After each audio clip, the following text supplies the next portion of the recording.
अस्सलाम वालेकुम व्यूवर्स, आज मैं आप लोगों के लिए बहुत ही मज़ेदार सा पोटैटो चीज़ quesadilla की रेसिपी लेकर आई हूँ, जिसे बनाना बेहद आसान है। बहुत क्विक सी रेसिपी है। इसे आप ब्रेकफास्ट में बना के एंजॉय कर सकते हैं, चाहे तो टी टाइम पे भी बना सकते हैं, क्योंकि ये बहुत ही मज़ेदार बनता है और बच्चे बड़े सभी इसको शौक़ से खाना पसंद करेंगे। तो इस वीडियो को लास्ट तक ज़रूर देखिएगा। अगर आप मेरे चैनल पर नए हैं तो मेरे चैनल को सब्सक्राइब करें, साथ साथ ऑल नोटिफिकेशन को क्लिक करें। इससे आने वाली मेरी हर नई वीडियो की नोटिफिकेशन आपको सबसे पहले मिलेगी। वीडियो अच्छी लगे तो लाइक एंड शेयर करना ना भूलें। तो चलिए ये रेसिपी स्टार्ट करते हैं। तो इसके लिए मैंने लिए हैं 3 अदद आलू, बड़े साइज़ के, तकरीबन आधा किलो के बराबर हैं। इसको मैंने बॉईल कर लिया था। अब हमें क्या करना है, इसको ग्रेट कर लेना है, या फिर आप हाथ से मैश कर लीजिएगा या मैशर से मैश कर लीजिएगा। इधर मैं इसको ग्रेट कर रही हूँ अच्छे से। देखिए आलू हमारे ग्रेट हो गए हैं। अब आ जाते हैं हम नेक्स्ट स्टेप की तरफ। उसके लिए हमें एक पैन चाहिए होगा। इसके अंदर हम ऐड करेंगे कुकिंग ऑयल 2 टेबलस्पून के बराबर। इसके बाद मैं ऐड कर दूंगी गाजर आधा कप के बराबर बारीक कटी हुई, और इसको हमने हल्का सा फ्राई करना है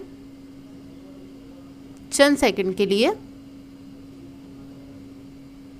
तो देखिए गाजर अच्छी से फ्राई हो जाएगी।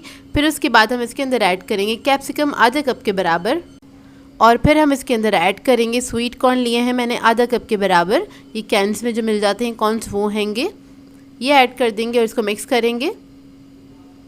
चंद सेकंड के लिए फ्राई करेंगे हल्का सा। वेजिटेबल्स आप लोग अपनी मर्ज़ी के मुताबिक भी ऐड कर सकते हैं, जो आपको पसंद हो वही ऐड कर सकते हैं। अब इसके अंदर हम ऐड करेंगे नमक 1 टीस्पून के बराबर।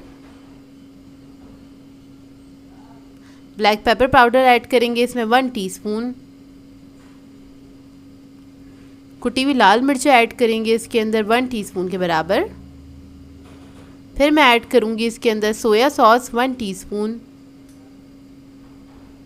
और इसको मिक्स कर लेंगे अच्छी तरीके से। इसको हम चंद सेकंड के लिए फ्राई कर लेंगे मसाले ऐड करके। वेजिटेबल्स को हमें गलाना नहीं है, इसी तरह से हल्की सी कच्ची पक्की सी रहेंगी, जो खाने में बहुत मज़ेदार लगती हैं। तो देखिए ये रेडी हो गया है। फ्लेम हम ऑफ़ कर देंगे इसकी।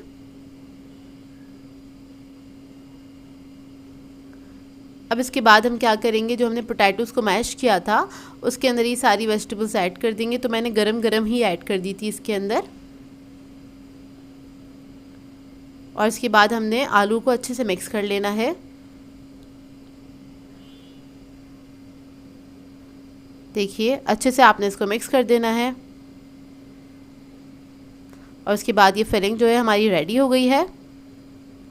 अब इसको असेंबल करने के लिए हमें चाहिए होंगे टोर्टेला रैप्स, या फिर आप लोग क्या कर सकते हैं, घर की जो नॉर्मल रोटी होती है उससे भी इसको बना सकते हैं। तो यहाँ पे मैंने ऐड कर दिया है चिली गार्लिक सॉस, और इसको हमने फैला देना है। आप लोग नॉर्मल केचप भी ऐड कर सकते हैं अगर चाहें तो, क्योंकि क्विक सी रेसिपी है और बहुत जल्दी बन के तैयार हो जाती है।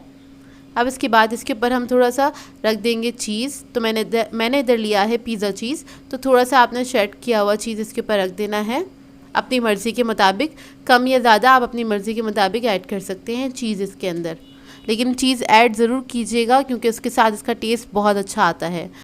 चीज़ ऐड करने के बाद आलू का जो मिक्सचर था वो हम इसके ऊपर लगा देंगे इस तरह से, और हमने हाफ़ पे लगाया है।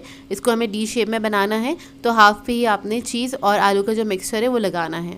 ये भी आप अपनी मर्ज़ी के मुताबिक लगा सकते हैं, कम या ज़्यादा, लेकिन बहुत कम नहीं लगाइएगा, थोड़ी अच्छी क्वान्टिटी में लगा दीजिएगा।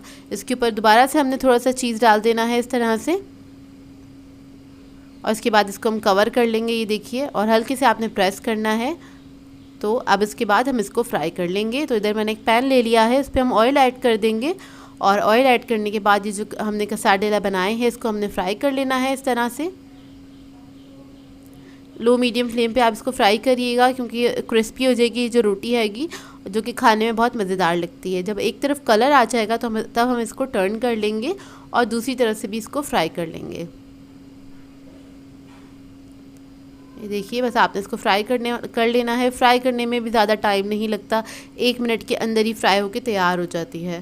तो देखिए मैं इसको इस तरह से भी थोड़ा सा फ्राई कर रही हूँ। तो देखिए रेडी हो गई है। अब इसको हम निकाल लेंगे, और आपने गरम गरम इसको सर्व करना है। खाने में बेहद मज़ेदार होती है और बहुत आसान सी रेसिपी है। आप इसको ट्राई ज़रूर कीजिएगा और अपना फ़ीडबैक ज़रूर दीजिएगा। तो देखिए मैं आपको इसको तोड़ के दिखाती हूँ। ये देखिए माशाल्लाह से बहुत ही मज़ेदार बना था। आप ट्राई ज़रूर कीजिएगा और अपना फ़ीडबैक आपने ज़रूर देना है, बताना ज़रूर है कि कैसी लगी आपको ये सिंपल सी रेसिपी। सो व्यूअर्स, अगर आप लोगों को मेरी रेसिपीज़ अच्छी लगती हैं तो मेरे चैनल को सब्सक्राइब करें, लाइक करें, कमेंट ज़रूर किया करें, शेयर भी ज़रूर किया करें अपने फ्रेंड्स के साथ, फैमिली के साथ। तो मुझे अपनी दुआओं में याद रखिएगा। अल्लाह हाफ़िज़।